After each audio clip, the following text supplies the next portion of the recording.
Projet en gestation depuis plusieurs années, pensé et défendu auprès des services de l'État dans les mandats précédents, cette réalisation de notre cœur de village prend désormais forme et sort de terre.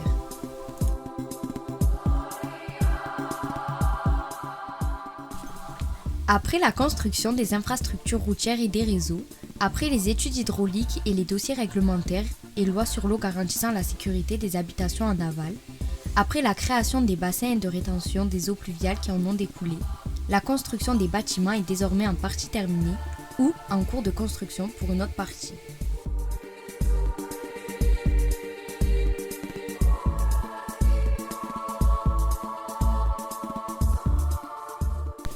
Ce cœur de village remplit pleinement son objectif premier de mise en œuvre d'un pôle de centralité intégré aux services publics existants, situé à proximité immédiate.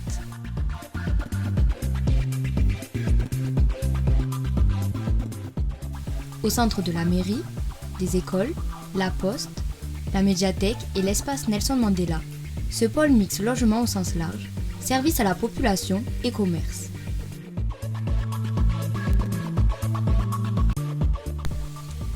Ainsi, un premier bâtiment accueille 20 logements, une surface commerciale et une maison de santé. Un deuxième bâtiment, plus à l'ouest, accueille lui 24 logements.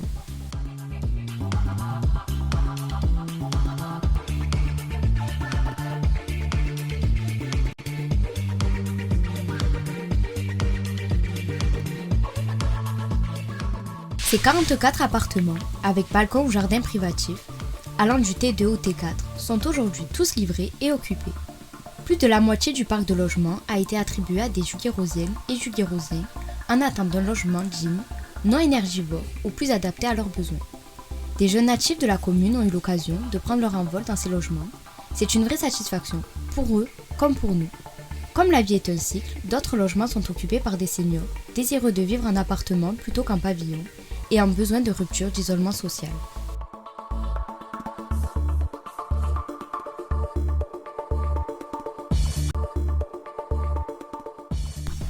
Les maisons en partage sortent également de terre. Complexe locatif de 14 logements adaptés aux personnes âgées reconnues GIR 3 maximum. Ces logements sociaux qui leur sont réservés permettent un maintien d'autonomie dans une structure à loyer modéré et totalement sécurisée. Une salle commune intégrée dans la scène de la structure garantit une vie sociale épanouie et une lutte efficace contre l'isolement. Une maîtresse de maison sera en charge du fonctionnement de l'ensemble.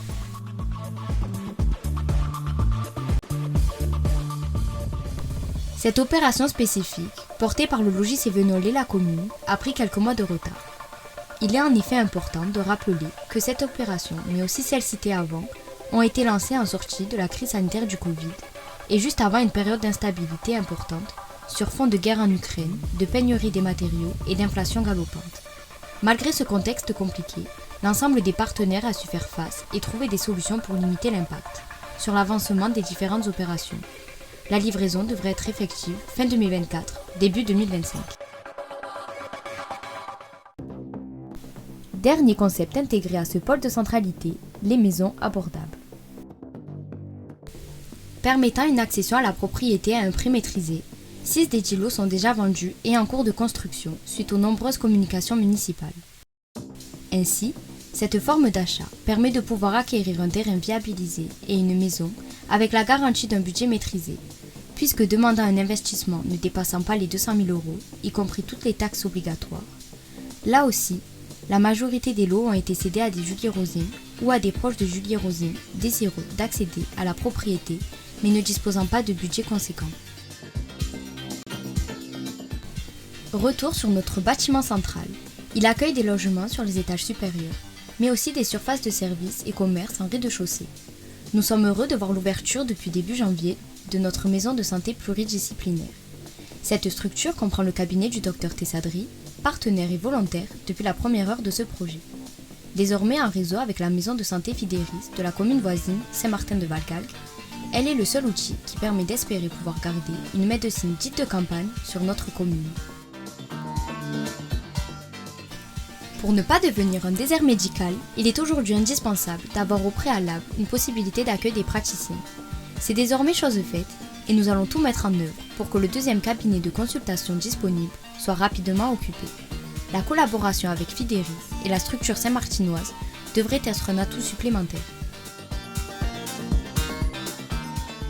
La participation active de l'Association des professionnels de santé a été indispensable pour mener à bien ce projet complexe mais primordial pour notre territoire. Nous les remercions vivement. Cet investissement particulier sur cette zone a fait l'objet d'un plan de financement spécifique, incluant l'État via la dotation d'équipement des territoires ruraux, DETR, la région d'Occitanie et notre collectivité. En plus de la médecine générale, cette maison de santé comprend l'installation d'une sage-femme, d'infirmières et d'un ostéopathe.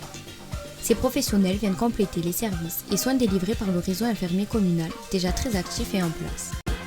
Pour sa partie libre et commerciale, depuis également le 1er janvier, le rez-de-chaussée a vu l'installation et l'ouverture d'une clinique vétérinaire.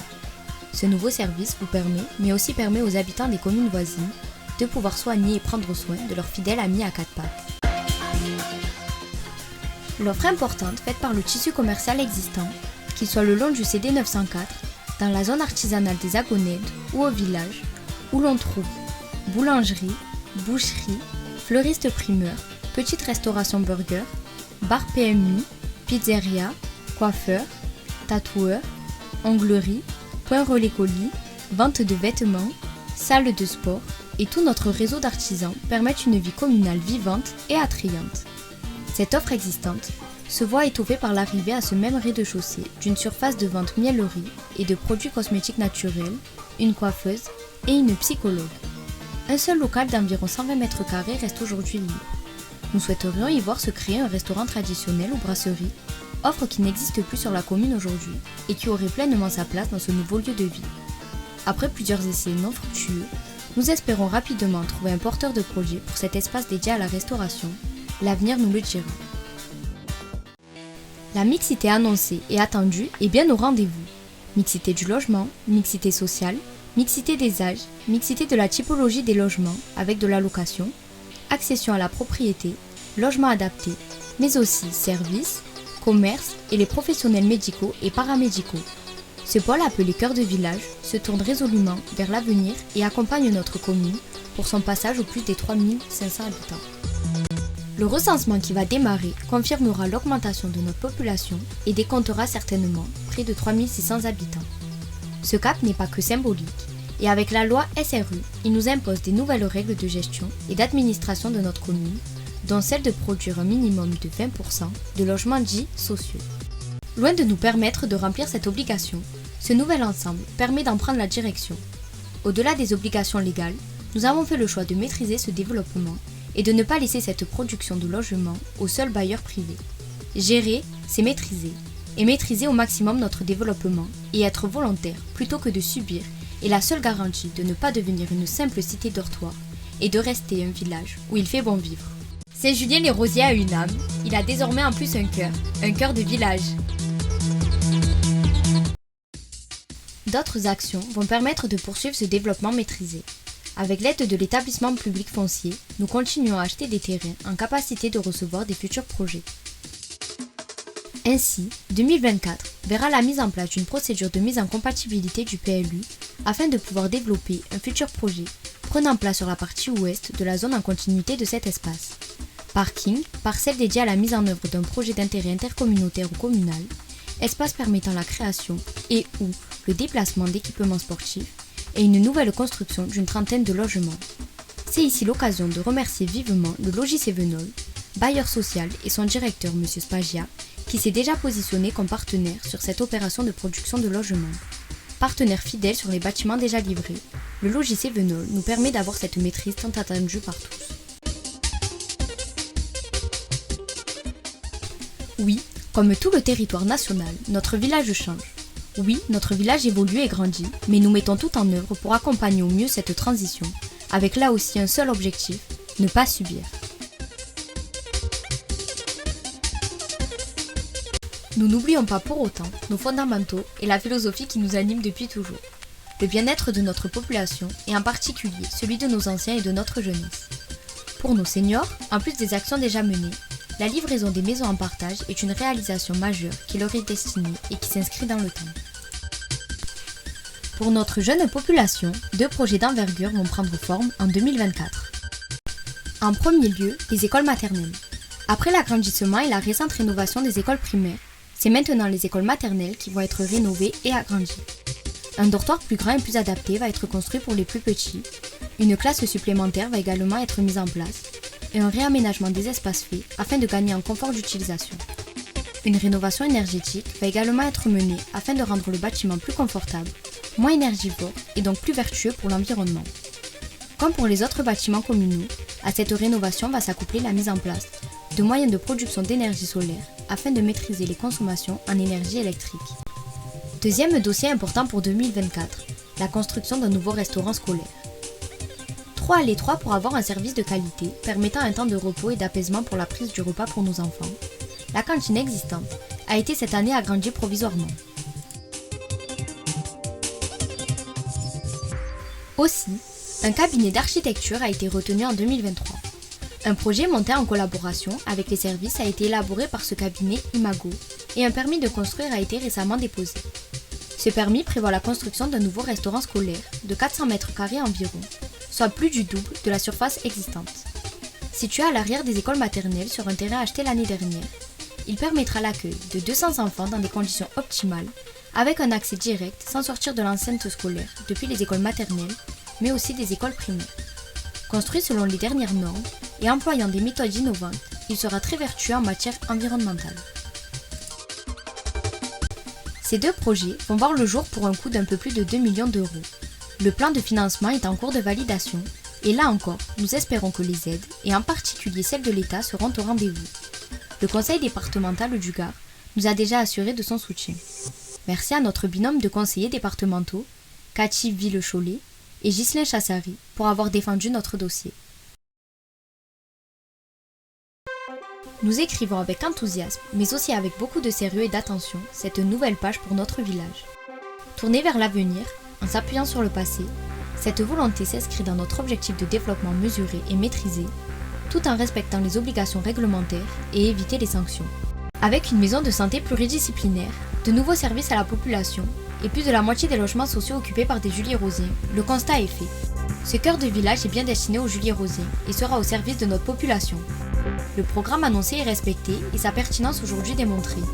Financièrement autonome et équilibré, la collectivité n'a pas mis de fonds propres sur cette opération de production de logements. Il manque désormais, pour clôturer cette étape, l'aménagement paysager du parvis, situé entre le rez-de-chaussée et le parking existant. Cet espace que nous voulons voir être un lieu de vie et de rencontre sera réalisé dans les mois qui suivent. Il clôturera alors le chapitre que nous venons d'écrire, mais certainement pas le livre.